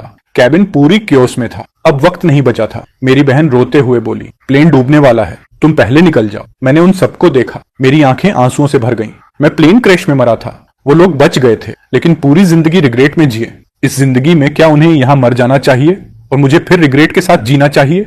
नहीं, मैं उन्हें छोड़कर नहीं जाऊंगा। उसी वक्त कैबिन के पीछे जोरदार धमाका हुआ। शाओ युआन, अभी जाओ। मेरे पिता ने मुझे फिर धक्का दिया। उसी समय मैंने अपने पिता को पकड़ लिया। हम सब साथ निकलेंगे। मैंने पूरी ताकत से रस्सी खींचकर तोड़ी जो मेरे पिता को बांध रही थी। फिर मैं माँ और बहन की रस्सियां खोलने लगा। पानी अब कमर तक पहुंच चुका था। कैबिन और ज्यादा झुकता जा रहा था। मुझे कसकर पकड़ लो, मैं चिल्लाया। पापा, माँ, दीदी, मेरा हाथ कसकर पकड़ो और इमरजेंसी एग्जिट की तरफ भागो। कैबिन बुरी तरह हिल रहा था। सीट्स और सूटकेस हर तरफ उड़ रहे थे। हम इमरजेंसी एग्जिट तक पहुंच गए। कैप्टन और कुछ पुलिस ऑफिसर्स पहले ही कूद चुके थे। कूदो, कैप्टन समुद्र से चिल्लाया। मैंने पहले माँ को कूदने दिया, फिर बहन को। शाओ युआन, अब तुम कूदो। मेरे पिता ने मुझे धक्का दिया और पूरी ताकत से दरवाजे के बाहर फेंक दी। मैं बर्फ जैसे ठंडे समुद्र में गिर पड़ा। मैं पागलों की तरह ऊपर तैरने लगा। पापा जल्दी कूदो, मैं सरफेस से चिल्लाया। मेरे पिता दरवाजे पर खड़े थे और कूदने ही वाले थे कि तभी कैबिन अचानक तेजी से नीचे धंस गया। मेरे पिता ने छलांग लगाई और पानी में गिर पड़े। मैं उनकी तरफ तैरा, उन्हें पकड़कर पूरी ताकत से सरफेस की तरफ खींचा। शाओ युआन, मेरे पिता कमजोर आवाज में बोले, तुम्हारा पिता कितना बेकार है। फिर से तुम्हें मुझे बचाना पड़ा। बात मत करो, अब हम सेफ हैं। हमारे पीछे प्लेन पूरी तरह समुद्र में डूब गया। एक विशाल भंवर उठा। फिर रेस्क्यू शिप की सायरन सुनाई दी। कोस्ट गार्ड की बोट्स हमारी तरफ आ गईं। हमें रेस्क्यू करके जहाज पर चढ़ाया गया। पैरामेडिक्स ने तुरंत हमारा चेकअप किया। रेस्क्यू शिप किनारे की तरफ बढ़ने लगा। मैं डेक पर खड़ा पीछे समुद्र को देख रहा था। प्लेन पूरी तरह डूब चुका था। शाओ युआन, क्या सोच रहे हो? मेरे पिता पीठ पर बैंडेज लगाए मेरे पास आए। मैं सोच रहा हूँ आखिरकार सब खत्म हो गया। हाँ, खत्म हो गया। मेरे पिता ने मेरे कंधे पर हाथ रखा। अब से हमारा परिवार अच्छी जिंदगी जिएगा। मैंने दूर देखते हुए सिर हिलाया। सूरज की रोशनी बादलों को चीरकर समुद्र पर चमक रही थी। इस जिंदगी में आखिरकार हम जीत गए। जब रेस्क्यू शिप किनारे पहुंचा तब तक डॉक पर रिपोर्टर्स और पुलिस की भारी भीड़ जमा हो चुकी थी। मिस्टर शाओ, क्या यह प्लेन क्रैश एक्सीडेंट था या प्लान्ड मर्डर? हियन चिन ने यह हत्या प्लान की थी। श्याओ फैमिली कानूनी कार्रवाई करेगी। कैमराज की फ्लैशेस लगातार चमक रही थी। रिपोर्टर्स हमारी तरफ टूट पड़े। पुलिस ने उन्हें रोका और हमें एम्बुलेंस तक पहुंचाया। हॉस्पिटल में मेरे पिता के घावों का फिर ट्रीटमेंट हुआ। उन्हें 10 से ज्यादा स्टिच लगे। मेरी बहन और माँ को भी कई चोटें और ब्रूजेस आए थे। सबसे कम चोटें मुझे लगी थी। मिस्टर श्याओ, हमारी इन्वेस्टिगेशन के मुताबिक ये हादसा हियन चेन और जियान ये ने प्लान किया था। पुलिस कमिश्नर हॉस्पिटल रूम में आए। प्लेन में सचमुच बम लगाया गया था। हालांकि उसे पहले डीएक्टिवेट कर दिया गया, लेकिन हाइएने की सैबोटाज की वजह से इमरजेंसी लैंडिंग करनी पड़ी। और जियान चेन और जियान ये? मैंने पूछा। उन्हें गिरफ्तार कर लिया गया है, कमिश्नर बोले। उन पर चार्जेस लगेंगे और उन्हें लाइफ इंप्रिजनमेंट या डेथ पेनल्टी तक हो सकती है। मेरे पिता कुछ सेकंड्स चुप रहे और फिर सिर हिलाया। समझ गया। इसके अलावा हमें जियान ये के घर से बहुत सारे सबूत मिले। कमिश्नर ने एक फाइल निकाली। उसमें किडनैपिंग और मर्डर के डिटेल्ड प्लान्स थे। कमिश्नर रुके, हमारी तरफ देखा और बोले, और पिछली जिंदगी की डायरीज भी। मैं चौंक गया। कमिश्नर ने मुझे हैरानी से देखा। आपको इसके बारे में कैसे पता? क्योंकि हमारे पास भी वो है, मैंने शांत आवाज में कहा। कमिश्नर कुछ देर चुप रहे। साफ था कि वो रीबर्थ वाली बात पूरी तरह बिलीव नहीं कर रहे थे, लेकिन वो इसे डिनाई भी नहीं कर सकते थे। खैर, केस अब खत्म हो चुका है, कमिश्नर बोले। हायनचन और जियान ये को उनका डिजर्व्ड पनिशमेंट मिलेगा। शॉ फैमिली अब निश्चिंत रह सकती है। कमिश्नर के जाने के बाद रूम में सन्नाटा छा गया। खत्म हो गया, मेरी माँ धीरे से बोली। सच में खत्म हो गया? हाँ, खत्म हो गया, मेरी बहन मेरे कंधे पर सिर रखकर बोली। श्याओ युआन, अब हमें डर में जीने की जरूरत नहीं। मैंने खिड़की के बाहर देखा। मेरे दिल में मिक्स्ड इमोशंस थे। हियन चेन पकड़ा जा चुका था। पिछली जिंदगी की नफरत भी खत्म हो चुकी थी, लेकिन मेरे दिल में वो सेटिस्फैक्शन नहीं था जिसकी मैंने कल्पना की थी। 3 दिन बाद हमें हॉस्पिटल से डिस्चार्ज मिल गया। श्याओ ग्रुप ने प्रेस कॉन्फ्रेंस रखी और हियन चेन और जियानिये के क्राइम सबके सामने रिवील कर दिए। पब्लिक ओपिनियन पूरी तरह फट पड़ी। हर कोई हियन चेन की बुराइयों को कोस रहा था। बाहर डूबता हुआ सूरज गर्म और खूबसूरत लग रहा था। पिछली जिंदगी के वो सारे दर्द, वो कभी न भरने वाले पछतावे, आखिरकार उसी पल हील हो गए। प्लेन क्रैश के 2 महीने बाद जिंदगी धीरे धीरे फिर नॉर्मल होने लगी, लेकिन उस कैटास्ट्रोफ के निशान हर किसी के दिल में हमेशा के लिए जल चुके थे। मेरे पिता की पीठ का स्कार, मेरी बहन के हाथ पर पड़े ब्रूजेस, मेरी माँ के नाइटमेयर्स जो उन्हें नींद से जगा देते थे, और वो शैडो जो मेरे दिमाग से जाने का नाम नहीं ले रही थी। उस रात मैंने फिर वही सपना देखा। प्लेन समुद्र में गिर रहा था, पानी कैबिन में भर रहा था। मेरे पिता अपने शरीर से मुझे प्रोटेक्ट कर रहे थे। मेरी बहन रोते हुए मेरा नाम चिल्ला रही थी। मेरी माँ मेरे सामने आकर फ्रेगमेंट से मुझे बचा रही थी। मैं झटके से जाग गया। पूरा शरीर पसीने में भीगा हुआ था। दरवाजे पर नॉक हुई। श्याओ युआन, मैं हूँ। मेरी बहन की आवाज आई। मैंने दरवाजा खोला। मेरी बहन दरवाजे पर खड़ी थी। उसकी आंखें लाल थीं। तुमने भी नाइटमेयर देखा ना? मेरी बहन ने सिर हिलाया। वो अंदर आई और बेड के किनारे बैठ गई। मैंने सपना देखा कि तुम प्लेन क्रैश में मर गए और मैं तुम्हें कहीं ढूंढ नहीं पा रही थी। दीदी, वो सिर्फ सपना है। मैंने उसका हाथ पकड़ा। मैं अभी भी जिंदा हूँ। हम सब जिंदा हैं। मुझे पता है। मेरी बहन के चेहरे पर आंसू बह निकले, लेकिन मुझे अभी भी डर लगता है। डर कि ये सब सपना हो, डर कि अगर मैं जागी तो तुम फिर नहीं रहोगे। मैंने उसे गले लगा लिया। नहीं, ऐसा नहीं होगा। मैं तुम लोगों को छोड़कर नहीं जाऊंगा। मेरी बहन काफी देर तक मेरी बाहों में रोती रही। आखिरकार वो थककर सो गई।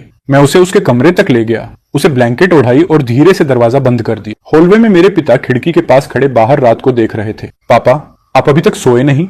नींद नहीं आ रही। मेरे पिता मेरी तरफ मुड़े। उनकी आंखों में थकान भरी हुई थी। श्याओ युआन, तुम्हारा पिता बूढ़ा हो गया है। पीठ का घाव हमेशा हल्का हल्का दर्द करता रहता है। मैं आपको हॉस्पिटल लेकर चलता हूँ चेकअप के लिए। जरूरत नहीं, मेरे पिता ने हाथ हिलाकर मना कर दिया। ये चोटें क्या मायने रखती हैं? बस तुम लोग सब ठीक रहो। तुम्हारे पिता को किसी चीज से डर नहीं। मैं अपने पिता के पास जाकर उनके साथ खिड़की के बाहर देखने लगा।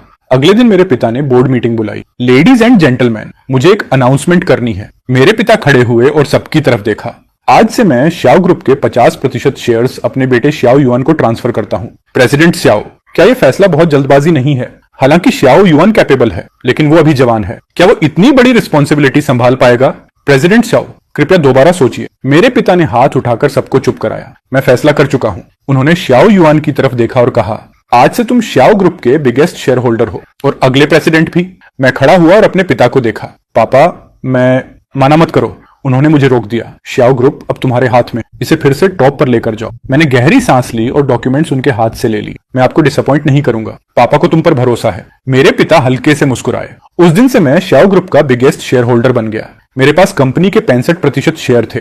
लेकिन ये सब मेरे लिए इम्पोर्टेंट नहीं था। सबसे इम्पोर्टेंट चीज ये थी कि आखिरकार मेरे पास एक पूरा परिवार था। रात में पूरा परिवार लिविंग रूम में बैठकर टीवी देख रहा था। मेरी माँ मेरे पिता के कंधे पर सिर रखे थी, मेरी बहन मेरे कंधे पर टिकी हुई थी। टीवी पर कॉमेडी चल रही थी, हम सब जोर जोर से हंस रहे थे। अचानक मेरी बहन बोली, श्याओ युआन, ये मेरी जिंदगी का सबसे खुश पल है। मेरे लिए भी, सही है ना? बाहर चांद की रोशनी पानी जैसी इस गर्म घर पर फैल रही। अतीत के वो टूटे हुए टुकड़े आखिरकार हमने एक एक स्टिच लगाकर जोड़ दिए थे। एक साल बाद मेरी लीडरशिप में शो ग्रुप का प्रॉफिट 3 गुना बढ़ गया।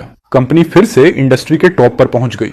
वो ओवरसीज प्रोजेक्ट जो कभी श्याओ फैमिली को बैंकरप्ट करने वाला था, मेरी मैनेजमेंट में कंपनी का सबसे बड़ा प्रॉफिट पॉइंट बन गया। बोर्ड मीटिंग में सबने मेरी तारीफ की। प्रेसिडेंट श्याओ, आप सच में यंग और टैलेंटेड हैं। आपके साथ श्याओ ग्रुप का फ्यूचर बहुत ब्राइट है। मैं मुस्कुराकर सिर हिलाया, लेकिन मेरे दिल में पूरी शांति थी। ये अचीवमेंट्स मेरे लिए सिर्फ रीबर्थ का साइड इफेक्ट थी। सच में इंपॉर्टेंट चीज थी मेरा परिवार, जो मेरे साथ था। मीटिंग खत्म होने के बाद मैं कार चलाकर एक जगह पहुंचा, वो जगह जहां उस साल प्लेन क्रैश हुआ था। अब वहां एक चैरिटेबल रेस्क्यू स्टेशन बन चुका था। बड़े बड़े लेटर्स में लिखा था, श्याओ चैरिटेबल रेस्क्यू स्टेशन। धूप में वो चमक रहा था। ये आइडिया मेरे पिता का था, उस कैटास्ट्रोफ को याद रखने के लिए और उन लोगों की मदद करने के लिए जिन्हें सच में जरूरत है। रेस्क्यू स्टेशन में वॉलंटियर्स बिजी थे। वो होमलेस लोगों को खाना और रहने की जगह दे रहे थे। प्रेसिडेंट श्याओ, आप आ गए। डायरेक्टर सम्मान से मेरे पास आया। हाँ, आज सब कैसा चल रहा है? बहुत अच्छा। आज हमने 10 से ज्यादा लोगों की मदद की। डायरेक्टर मुस्कुराया। प्रेसिडेंट श्याओ, ये रेस्क्यू स्टेशन बनाना बहुत बड़ा पुण्य का काम है। ये मेरा नहीं, मेरे पिता का मेरिट है। मैंने कहा। उन्होंने कहा था, पिछली जिंदगी में हमारा पूरा परिवार स्लम्स में सफर कर चुका है। इस जिंदगी में हमें उन लोगों की मदद करनी चाहिए जो कभी हमारी तरह थे। डायरेक्टर ने आंखों में एडमिरेशन के साथ सिर हिलाया। मैं रेस्क्यू स्टेशन में घूमकर रेस्क्यूड लोगों को देखने लगा और मेरे दिल में एक गर्माहट सी उठी। पिछली जिंदगी में मेरे माता पिता और मेरी बहन को झुग्गियों में इग्नोर किया गया था। इस जिंदगी में हम सबको इज्जत के साथ जीने देंगे। रेस्क्यू स्टेशन से निकलने के बाद मैं गाड़ी चलाकर श्याओ परिवार की विला वापस पहुंचा। मेरे पिता बगीचे में फूलों को पानी दे रहे थे, मेरी माँ किचन में खाना बना रही थी और मेरी बहन लिविंग रूम में किताब पढ़ रही थी। सब कुछ इतना शांत, इतना खूबसूरत था। श्याओ युआन, तुम वापस आ गए? मेरे पिता वाटरिंग कैन रखकर मुस्कुराते हुए मेरी तरफ आए। हाँ पापा। अब भी कमर में दर्द होता है? अब नहीं होता। मेरे पिता ने मेरे कंधे पर हाथ थपथपाया। तुम्हारे साथ होने से तुम्हारे पापा की सारी बीमारियां ठीक हो जाती हैं। मैंने पिता का हाथ पकड़ा और हम दोनों लिविंग रूम में अंदर गए। मेरी बहन तुरंत खड़ी हो गई। श्याओ युआन, तुम थक गए हो, मैं तुम्हारे लिए पानी लाती हूँ। मैं नहीं थका दीदी, बैठो। मेरी माँ किचन से बाहर आई।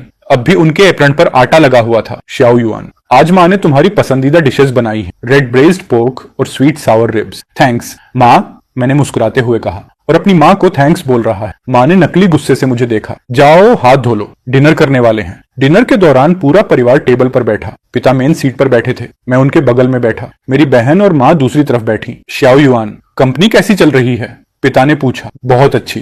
इस साल का रिजल्ट उम्मीद है 500 बिलियन से ऊपर जाएगा। अच्छा, बहुत अच्छा। पिता ने संतोष के साथ सिर हिलाया। श्याओ युआन, तुम अपने पिता से कहीं बेहतर हो। ऐसा कैसे हो सकता है? ये सब आपकी टीचिंग्स की वजह से है। ये बच्चा बस अपने पिता को खुश करना जानता है। पिता मुस्कुराते हुए सिर हिलाते हैं। मेरी बड़ी बहन एक रिब उठाकर मेरी प्लेट में रखती है। श्याओ युआन, ज्यादा खाओ, तुम हाल में दुबले हो गए हो। मेरी माँ भी मेरे बोल में सब्जियां रखती। श्याओ युआन, चाहे काम कितना भी बिजी हो, अपनी हेल्थ का ध्यान रखा करो। मैंने अपने बोल में भरे खाने के ढेर को देखा और दिल में गहरी गर्माहट महसूस की। वैसे श्याओ युआन, पिता अचानक बोले, अगले हफ्ते तुम्हारा 26वां बर्थडे है। तुम्हें क्या गिफ्ट चाहिए? मैंने चॉपस्टिक्स नीचे रख दी। मैंने उन सबको देखा। मुझे कुछ नहीं चाहिए, बस आप लोग हमेशा मेरे साथ रहें। पगले। मेरी माँ की आंखें लाल हो गईं। हम हमेशा तुम्हारे साथ रहेंगे। हाँ, इस जिंदगी में अब कोई किसी से अलग नहीं होगा। मेरी बहन ने मेरा हाथ पकड़ लिया। मेरे पिता उठे और मेरे पास आए। उन्होंने खुद मेरी टाई ठीक की। श्याओ युआन, मेरी जिंदगी की सबसे बड़ी खुशी ये है कि मेरे पास तुम्हारे जैसा बेटा है। मेरी नाक भर आई और मैंने अपने पिता को गले लगा लिया। पापा, मुझे भी आप जैसे पिता पर गर्व है। पूरा परिवार एक दूसरे को गले लगाता है। आंसू रुक ही नहीं रहे थे। पिछली जिंदगी के वो दर्द, वो कभी ना भरने वाले पछतावे, उस पल आखिरकार पूरी तरह हील हो गए। डिनर के बाद हम सब साथ में उस चैरिटेबल रेस्क्यू सेंटर गए। आज उस सेंटर की स्थापना की पहली एनिवर्सरी थी। हम सेलिब्रेशन में शामिल होने जा रहे थे। सेंटर के बाहर सैकड़ों रेस्क्यूड लोग जमा थे। हमें देखते ही वो लोग तालियां बजाने लगे। थैंक यू श्याओ फैमिली, हमें जीने की उम्मीद देने के लिए धन्यवाद। श्याओ परिवार बहुत दयालु है, हम आपकी काइंडनेस कभी नहीं भूलेंगे। मैंने उन लोगों को देखा और सीने में एक गर्म जोश महसूस किया। पिछली जिंदगी में हमारा पूरा परिवार झुग्गियों में सफरिंग झेल चुका था। हमने दुनिया की बेरुखी और दर्द चखा था। इस जिंदगी में हम चाहते हैं कि ज्यादा लोग गर्माहट महसूस कर सकें। लेडीज एंड जेंटलमैन, मेरे पिता स्टेज पर खड़े होकर मजबूत आवाज में बोले, शव चैरिटेबल रेस्क्यू सेंटर ने पिछले 1 साल में 3000 से ज्यादा लोगों को बचाया है। इन लोगों में होमलेस, बेरोजगार और जिंदगी से हार चुके लोग शामिल हैं। हमारा शव परिवार भी पिछली जिंदगी में पूरी तरह होपलेस था। मेरे पिता की आंखें लाल हो गईं, इसीलिए हम डेस्परेशन का स्वाद अच्छी तरह जानते हैं। इस रेस्क्यू सेंटर को बनाने का मकसद फेम या प्रॉफिट नहीं है, बल्कि ज्यादा लोगों को डिग्निटी के साथ जीने देना है। जोरदार तालियां गूंज उठी। मैं स्टेज पर गया और पिता के हाथ से माइक्रोफोन लिया। मेरा नाम श्याओ युआन है। मैं श्याओ ग्रुप का चेयरमैन हूँ। मैंने नीचे खड़े लोगों को देखा। मैं आप सबको बस इतना कहना चाहता हूँ कि जिंदगी में कोई ऑब्स्टिकल ऐसा नहीं जिसे पार ना किया जा सके। जब तक इंसान हार नहीं मानता, हमेशा उम्मीद रहती है। मेरा परिवार भी डिस्पेरेशन से गुजरा है, लेकिन हम उससे बाहर निकल आए। मैंने अपने पिता, माँ और बहन की तरफ देखा, क्योंकि हम मानते हैं कि जब परिवार साथ हो तो कोई मुश्किल ऐसी नहीं जिसे जीता ना जा सके। नीचे फिर से तालियां गूंज उठी। सेलिब्रेशन खत्म होने के बाद हमारा पूरा परिवार सेंटर के बाहर खड़ा होकर सनसेट देख रहा था। श्याओ युआन, क्या तुम्हें लगता है हमारी ये जिंदगी अब कंप्लीट मानी जा सकती है? मेरी बहन ने पूछा। हाँ, मैंने सिर हिलाया। पिछली जिंदगी के सारे रिग्रेट्स इस जिंदगी में पूरे हो चुके हैं। सही कहा, सब कुछ पूरा हो गया। मेरे पिता भावुक होकर बोले, वो प्लेन क्रैश जिसने पिछली जिंदगी में तुम्हें तोड़ दिया था, आखिरकार हम सबकी मेहनत से उसे फिर से जोड़कर पूरा कर दिया गया। मेरी माँ ने मेरा हाथ पकड़ लिया। श्याओ युआन, इस जिंदगी में माँ की सबसे बड़ी ख्वाहिश बस तुम्हें खुश देखना है। मैं बहुत खुश हूँ। मैंने माँ का हाथ कसकर पकड़ लिया। आप लोगों के साथ मैं दुनिया का सबसे खुश इंसान हूँ। डूबते सूरज की रोशनी हम पर पड़ रही थी, गर्म और खूबसूरत। वो टूटी हुई जिंदगियां, वो कभी ना भरने वाले दर्द। आखिरकार एक एक टांके के साथ हमने इस जिंदगी को फिर से जोड़ लिया। अब हम अलग अलग लड़ने वाले अकेले आइलैंड्स नहीं रहे। हम एक फैमिली हैं, एक दूसरे का सबसे मजबूत सहारा। पुरानी श्याओ फैमिली पूरी तरह टूट चुकी थी, लेकिन इस जिंदगी में श्याओ फैमिली फिर से पहले जैसी पूरी हो गई। मैं मुड़कर अपने पीछे वाले रेस्क्यू सेंटर को देखता हूँ। वहाँ रेस्क्यूड लोगों के चेहरों पर मुस्कान देखता हूँ। उसी पल मुझे आखिरकार रीबर्थ का असली मतलब समझ आता है। ये बदला लेने या दौलत पाने के लिए नहीं था, बल्कि अपने पछतावों को ठीक करने और उन लोगों की कदर करने के लिए था जो मेरे सामने हैं। पापा, माँ, बहन, चलो घर चलते हैं। ठीक है, घर, पापा मुस्कुराते हुए बोले।